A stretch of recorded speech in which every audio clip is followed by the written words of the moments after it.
ಬೇಸಿಗೆಯ ಸಂದರ್ಭದಲ್ಲಿ ಕುಡಿಯೋ ನೀರಿಗಾಗಿ ಜಲಾಶಯದಿಂದ ನೀರು ಬಿಡಲಾಗಿತ್ತು. ಅಧಿಕಾರಿಗಳ ನಿರ್ಲಕ್ಷ್ಯದಿಂದಾಗಿ ನಾಲೆ ಒಡೆದಿದೆ. ಇದರಿಂದ ಅಪಾರ ಪ್ರಮಾಣದ ಹಾನಿ ಸಂಭವಿಸಿದೆ. ನಾಲೆ ಒಡೆದು ಭೂಮಿ ಹಾಳಾಗಿದ್ದು, ಈ ಭೂಮಿಗೆ ಪರಿಹಾರಕ್ಕಾಗಿ ಆಗ್ರಹಿಸಲಾಗುತ್ತಿದೆ.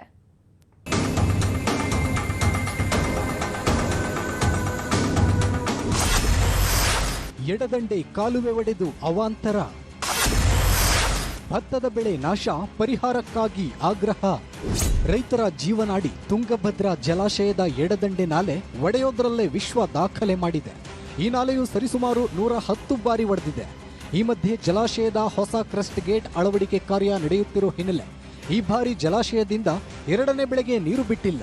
ಆದರೆ ವಿಜಯನಗರ ಕಾಲದ ಕಾಲುವೆ ವ್ಯಾಪ್ತಿಯ ಪ್ರದೇಶಕ್ಕೆ ವರ್ಷದ 11 ತಿಂಗಳು ನೀರು ನೀಡಲೇಬೇಕು. ಎಡದಂಡೆ ನಾಲೆ ಆರಂಭದಿಂದ ಕಡೆ ಬಾಗಿಲುವರೆಗೆ ಹಳೆಯ ಮಗಾಣಿಯಲ್ಲಿ ರೈತರು ಜಲಾಶಯದ ನೀರಿನಿಂದ ಭತ್ತ ನಾಟಿ ಮಾಡಿದ್ದಾರೆ. ಇನ್ನು 15ರಿಂದ 20 ದಿನದಲ್ಲಿ ಭತ್ತ ಕಟಾವು ಮಾಡಬೇಕು.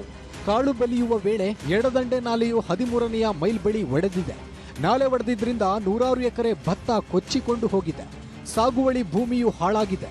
ಈ ಕಾರಣಕ್ಕೆ ರೈತರು ಸೂಕ್ತ ಪರಿಹಾರ ನೀಡಬೇಕೆಂದು ಆಗ್ರಹಿಸಿದ್ದಾರೆ. ಎಡದಂಡೆ ಕಾಲ ಪ್ರಕರಣವಾಗಿ ಮನೆಗೆ 4 ದಿವಸ ಮುಂಚಿತವಾಗಿ ಒಡೆದೋಗಿದ್ದು. ಇದ್ರ ಪ್ರಕರಣವಾಗಿ ರೈತರಿಗೆ ಕೆಳಗಿರ್ತಕ್ಕಂಥ ರೈತರಿಗೂ ಕುಡಿ ನೀರಿಗೂ ಬೆಳೆ ನೀರಿಗೂ ಭಾಳ ತೊಂದರೆ ಆಗಿರ್ತದೆ. ಅದರ ಪ್ರಕರಣವಾಗಿ ನಾವು ಮಾತಾಡಲಿಕ್ಕೆ ಪ್ರತಿಯೊಬ್ಬ MLA ರಾಜಕಾರಣಿ ವ್ಯಕ್ತಿಗಳಿಗೆ ರೈತರಿಗೆ ಸಹಕಾರ ಮಾಡಿಕೊಡಂತ ನಾವು ವಿನಂತಿ ಮಾಡಿ ಕೇಳ್ಕೊಳ್ತೇವೆ ಸರ್.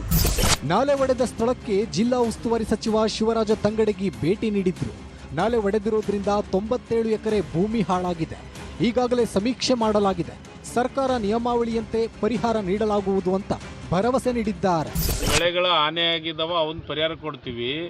ಈಗ ಬೆಳೆಗಳ ಹಾನಿ ಆಗ್ಲಾರ್ದು ಏನು ಇದಾದವಲ್ಲ ಅದಕ್ಕೆ ಯಾರು ನೀರು ಬಿಡುತ್ತೆ 1 ವಾರ 10 ದಿವಸದೊಳಗೆ ಕೆಳಗಡೆ ರೈತರು ಕೂಡ ಸರ್ ಹಂಗೆ ಕೆಳಗಡೆ ಕುಡಿ ನೀರು ಸಲಗಂತಾನೆ ಇಟ್ಟಿದ್ದು. ಈಗ ಬೆಳೆಗೆ ಕೊಡಗಂತಿಲ್ಲ 10 ಎಕರೆ 10 ದಿವಸದೊಳಗೆ ಕೊಡ್ತೀವಿ. ರಂಧ್ರ ಬಿದ್ದಿರೋ ಬಗ್ಗೆ ಅಧಿಕಾರಿಗಳಿಗೆ ಮಾಹಿತಿ ನೀಡಿದ್ರು.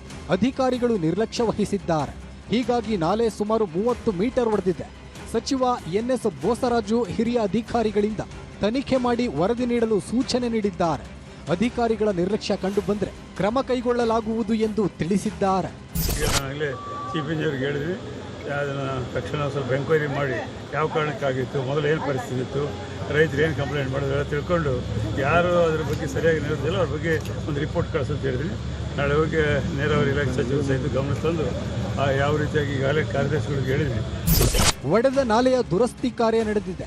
ಈ ಕಾಲುವೆ ಕಾಮಗಾರಿ ಬೇಗ ಮುಗಿಸಿ ಬೆಳೆದು ನಿಂತಿರೋ ಬೆಳೆಗೆ ನೀರು ನೀಡಬೇಕು. ಇಲ್ಲದಿದ್ರೆ ಕೈಗೆ ಬಂದ ತುತ್ತು ಬಾಯಿಗೆ ಬಾರದಂತಾಗುತ್ತಿದೆ. ಇನ್ನು ರಾಯಚೂರು ಭಾಗಕ್ಕೆ ಏಪ್ರಿಲ್ 4ರವರೆಗೂ ಕುಡಿಯೋ ನೀರಿಗಾಗಿ ನಾಲೆಯಿಂದ ನೀರು ಹರಿಸಲು ತೀರ್ಮಾನಿಸಿದ್ರು. ಈಗ ನಾಲೆ ಒಡೆದಿದೆ. ಈಗ ಮತ್ತೆ ಕುಡಿಯುವ ನೀರಿಗಾಗಿ ನೀರು ಹರಿಸುವ ಬಗ್ಗೆ ತೀರ್ಮಾನಿಸಬೇಕಾಗಿದೆ. ಶರಣಪ್ಪ ಬಾಚಲಾಪುರ, ನ್ಯೂಸ್ 18 ಕೊಪ್ಪಳ.